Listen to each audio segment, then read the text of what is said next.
tema que nos trae hoy es un tema que también está bastante de moda.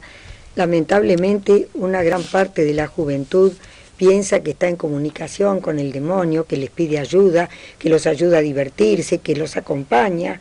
Están con estas cosas del rock que los desvía totalmente de una meta sensata, serena.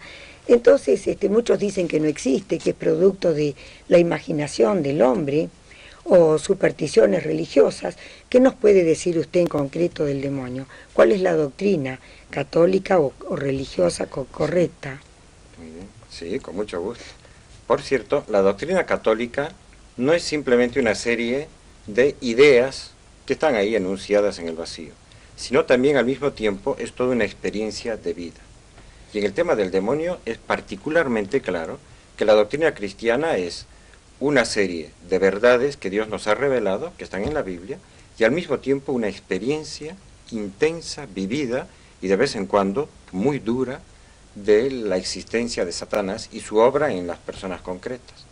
Trataré de hablar de las dos, tanto de la parte de la revelación, lo que dice sobre el demonio, como de la experiencia de un exorcista, que es una de las experiencias que probablemente son más empíricas para este mundo incrédulo en el que vivimos, saber que hay sacerdotes que se dedican a tiempo completo, full time, a combatir contra el demonio y que tienen diálogos y respuestas y todo tipo de experiencias verdaderamente impresionantes. ¿Pero diálogos con quién? Con el demonio a través de la boca de los poseídos. Y aquí me traje el libro del padre Gabriel Amorth, que es el exorcista de la ciudad de Roma en la actualidad. Hay muchos que han escrito sus libros. Él acaba de escribir un libro que se llama Habla un exorcista, editado por Editorial Planeta, y que realmente es una experiencia muy fuerte leer el libro en sí mismo, porque es una cosa que está ocurriendo en la actualidad. Sería bueno para los ateos entonces, a ver si... Sí, más les vale entrar en contacto con el demonio a través del libro de un exorcista que cuenta qué pasa y no a través de una experiencia personal, porque se han metido en líos o porque han ido a algún adivino o simplemente porque algunas personas lamentablemente podrían condenarse si siguen rechazando a Dios, ¿no? Miren lo que primero es la revelación de la Sagrada Escritura. Tanto el Antiguo como el Nuevo Testamento hablan tantísimas veces de la existencia del demonio que se ve que Dios ha querido que en este tema no tengamos la más mínima duda. O sea que para un cristiano, para un judeo cristiano, o sea, tanto para los judíos como para los cristianos, no puede caber la más mínima duda de la existencia de este ser, que está revelado que no tiene cuerpo material como nosotros, pero que es un ser absolutamente personal, que existe dotado de inteligencia y de voluntad, pero con una perfección de inteligencia infinitamente mayor que la del ser humano, y que tuvo una rebelión contra Dios y se encuentra en un estado de enemistad permanente con Dios. Jesús, cuando hablaba con los judíos, les dijo con toda claridad en el capítulo 8 del Evangelio de San Juan, les dice que no solo que existe Satanás, sino que les dice que es el padre de la mentira y es homicida desde el principio. Que por cierto son dos criterios que ayudan rápidamente a que un sacerdote, mucho más un exorcista, se dé cuenta cuando hay una influencia diabólica en algún lugar, allá donde se miente descaradamente. Y la mentira incluye, por supuesto, la calumnia, la difamación, ¿no? Y la mentira deliberada, pertinaz, etcétera, para quitar el honor, etcétera. Bueno, allá donde se miente deliberadamente, está con toda seguridad la influencia de Satanás.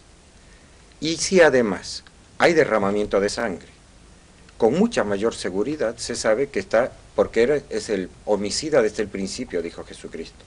De modo que entre la violencia a la verdad, el odio a la verdad y el odio a la vida, en esas dos se sintetizan normalmente las actividades diabólicas en la historia. Odio a la verdad y odio a la vida. Padre, usted habló del derramamiento de sangre. Aclárenos, con respecto a una guerra hay derramamiento de sangre. Sí. ¿Tiene que ver eso o no con lo que usted nos mencionaba recién? Sí, normalmente sí. Detrás ha habido gente que ha llegado a la violencia de la guerra movido por influencias que, tanto en la experiencia de la Iglesia como en la de los exorcistas en concreto, se sabe que son influencias diabólicas. Pero vayamos por partes. Sí. Primero, lo que nos dice la Sagrada Escritura. En el Antiguo Testamento aparece muchísimas veces desde el paraíso terrenal. Ya la tragedia del pecado original de Adán y Eva, que por cierto la palabra pecado original la empleamos los cristianos. Los judíos prefieren no usar esa expresión. Pero lo que es indudable es que hubo un personaje misterioso que apartó, tentó para que Adán y Eva se apartaran de Dios, que el ser humano dejara de estar en estado de amistad con Dios. Y de ahí en más, la Biblia no deja nunca de hablar de este personaje. Por ejemplo, en el libro de Job, cuando se cuentan las tribulaciones de este hombre santísimo del Antiguo Testamento, lo primero que se nos dice es que Satán se presentó un día ante Dios y le empezó a hablar mal de Job. Y le dijo que no en vano Job se portaba bien porque Dios lo había bendecido con mucha riqueza, con hijos y con una familia buena. Que le quitara todo eso y vería cómo lo maldecía. O sea que Satanás acusa y trata de hacer el mal a los hombres. Todo esto que en el Antiguo Testamento está ampliamente revelado, en el Nuevo Testamento ya es superabundante. Porque además se ve que Jesucristo personalmente tiene una lucha continua contra el espíritu del mal. Practica muchos exorcismos, los expulsa, continuamente está expulsando demonios. Cualquier persona que conoce el Nuevo Testamento sabe que está presente. Y incluso se le muestra personalmente a Cristo en las tentaciones en el desierto. Trató de apartarlo de su misión de redentor. Y fueron las famosas 3 tentaciones por las cuales Satanás quiso que Jesucristo pecara de soberbia o pecara incluso de idolatría, porque quiso hacerse adorar por Cristo, tratando de adivinar quién era este hombre tan santo que estaba ayunando en el desierto, ¿verdad? De modo que aparece mucho en la Escritura. No se puede decir que es un invento o una creación o una fantasía, porque arrancar al demonio de la Biblia significa tirar toda la Biblia a la basura. Ahora dígame, padre, usted dijo recién de las tentaciones en el desierto de Jesucristo. Como ese tema ha sido motivo de una película y ha sido motivo de un libro que hasta hace muy poco ha estado, digamos, en el candelero, yo me atrevo a interrumpirlo para preguntarle, ¿podría interpretar a alguien que lo escuchó a usted recién que Satanás en ese momento cuando tentaba a Jesús no sabía que él era Dios? Seguramente sí sabía. Y hasta donde siempre se ha interpretado ese pasaje en estos 2000 años de la Iglesia, es que Satán sospechaba profundamente que estaba junto a alguien que era tan santo que lo tenía desconcertado. Pero no tenía la tenía seguridad. La certeza de que era Dios. Ajá. Porque que si hubiera encarnado y venido en forma humana, a Satanás mismo no le cabía en la cabeza. Ajá. Pero de esto yo creo que sí podemos hablar y deberíamos abundar bastante, no solo con la doctrina, sino también con la experiencia de los exorcistas. Porque yo creo que para nuestra época es particularmente importante. Bueno, padre, entonces en el próximo bloque, si Dios quiere, espero que nos complete todo esto. Cómo no, con mucho gusto.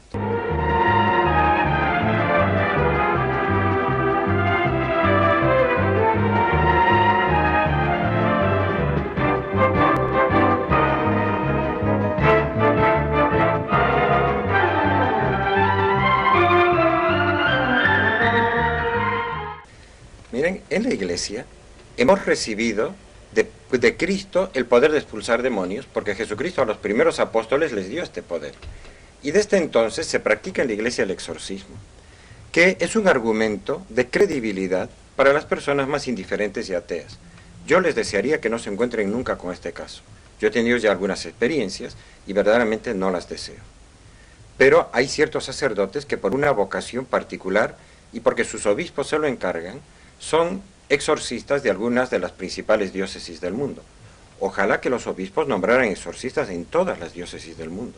¿Pueden ellos, por el hecho de designarlos ya, darles capacidad para poder hacer una cosa como esa? Sí, les dan precisamente, aunque por el orden sacerdotal, todo sacerdote tiene ya recibido el sacramental del exorcismo. Puede exorcizar, pero si no tiene un permiso especial del obispo, no puede ejercerlo en público. O sea que está supeditado a la autoridad del obispo. Sí, del obispo que la concede. Fíjense como el Catecismo de la Iglesia Católica, en el punto 1673, habla mucho de los exorcismos. Dice, cuando la Iglesia pide públicamente y con autoridad, en nombre de Jesucristo, que una persona o un objeto sea protegido contra las hechanzas del maligno y sustraída al dominio del demonio, se habla de exorcismo. O sea, es una protección. Jesús lo practicó. De él tiene la Iglesia recibido el poder y el oficio de exorcizar. En forma simple, el exorcismo tiene lugar en la celebración del bautismo.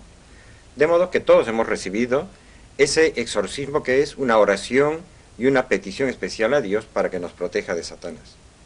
El exorcismo solemne solo puede ser practicado por un sacerdote y con el permiso del obispo. De modo que esta doctrina, digamos, es clara. Ahora bien, lo impresionante es encontrarse con un exorcista, que en el caso de Gabriele Amorth, ¿no?, del exorcista de Roma, nos encontramos también con una sistematización de su experiencia, aunque también cuenta casos muy concretos y muy preocupantes, ¿verdad? Era un sacerdote, entonces. Sí, es un sacerdote que actualmente trabaja en Roma, ¿verdad? Ahora bien, él, cuando sistematiza los modos en los cuales el demonio puede influir sobre una persona, lo sistematiza de la siguiente manera, que es un modo tradicional, por cierto, pero es bueno saberlo.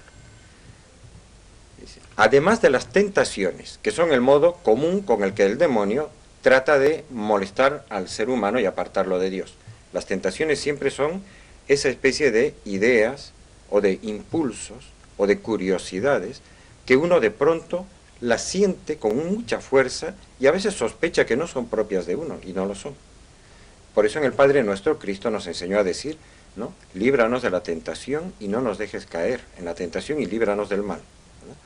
Ahora bien, aparte de estas tentaciones, existen otras formas de acción diabólica, que son las siguientes: sufrimientos físicos causados por Satanás externamente. Estos han sido abundantemente descritos en la vida de los santos. Sabemos, por ejemplo, cómo el cura de Ars, el padre Pío, que ya ha sido canonizado, y tantos otros fueron golpeados, flagelados y apaleados por demonios. Lamentablemente esto pasa, aunque la gente cree que no pasa, y también gente que no es nada santa. Así que quiere decir que puede interpretarse que las llagas que tenía sangrantes el padre Pío no eran, digamos, un regalo que Dios le había hecho para que se pareciera a Jesucristo, sino que era una cosa proveniente del demonio. Aclárenos era eso. Algo muy distinto. Aclárenos ese Las punto. llagas le vinieron, que son las llagas de la pasión, le vinieron en la Santa Misa de un modo muy santo y duraron toda la vida, ¿verdad? Pero él, aparte de estas llagas, que no eran, digamos, un martirio malvado, él sufría flagelaciones curiosas y golpes y agresiones físicas. Eso muy poca gente lo sabe.